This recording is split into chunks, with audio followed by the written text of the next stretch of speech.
આપણે જોઈએ, બે મિત્રો છે, એમને કોઈ એક સમઘનમાં કોઈ આકારો ગોઠવવાના છે.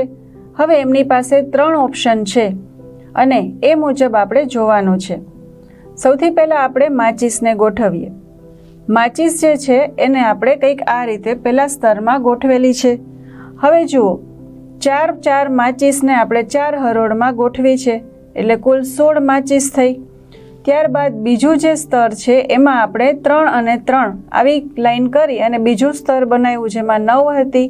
ત્યારબાદ 2, 2, 4 અને એની ઉપર 1.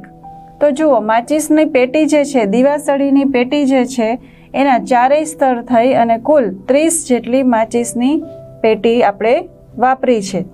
હવે આપણે ગોઠવીશું સમઘન. સમઘનને ગોઠવવા માટેના આપણે આ દાખલાને જોઈએ તો 2 મિત્રો છે જેની પાસે આ 3 સમઘન બોક્સ છે. હવે એની અંદર એમને કોઈ એક ગિફ્ટના પેકિંગ છે એને સમાવવાના છે. તો એ લોકોને કેમ ખબર પડશે કે આમાંથી કયા બોક્સમાં સમાશે? તો ચલો આપણે ગણતરી કરીએ. હવે એક પેલું જે સમઘન છે એનું માપ આપેલું છે. ત્યારબાદ એના જે 6 સ્તર છે એ 1200 સેમી સમઘન થાય. આપણે ગુણાકાર કરતા જવાના છે. ત્યારબાદ આ ખોખું એ મૂકી દઈએ, ખોખું બી લઈએ.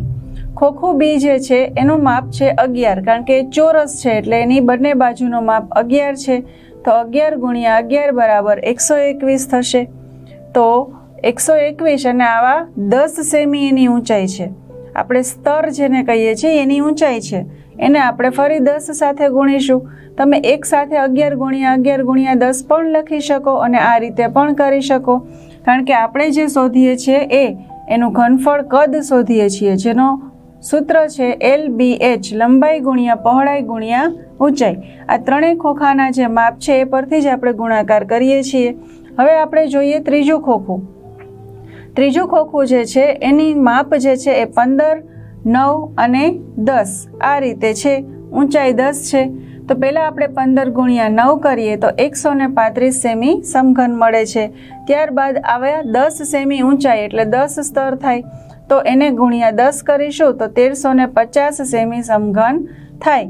હવે જુઓ, બધું મળીને 3 બોક્સનું કુલ જે કદ કે ઘનફળ છે એ જોઈએ તો 1200 પ્લસ 1210 પ્લસ 1350, આ ત્રણેયનો સરવાળો કરીશું તો 3760 સેમી સમઘન આપણો જવાબ આવે છે.